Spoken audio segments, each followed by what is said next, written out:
Oui, vraiment, tu es un Dieu caché, Dieu d'Israël, sauveur, dit le prophète Isaïe 45:15.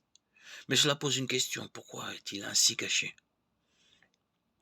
Pascal répond que Dieu aurait pu surmonter l'obstination des plus endurcis en se découvrant si manifestement à eux qui n'eussent pu douter de la vérité, mais qu'il a voulu se rendre parfaitement connaissable à ceux qui le cherchent de tout leur cœur et caché à ceux qui le fuient de tout leur cœur.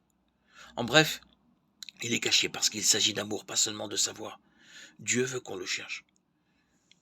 Normalement, un peintre signe ses tableaux. Pourquoi est-ce que sous le pétale de la fleur ou la patte de mon chien, je ne trouve pas la signature divine en 4 lettres?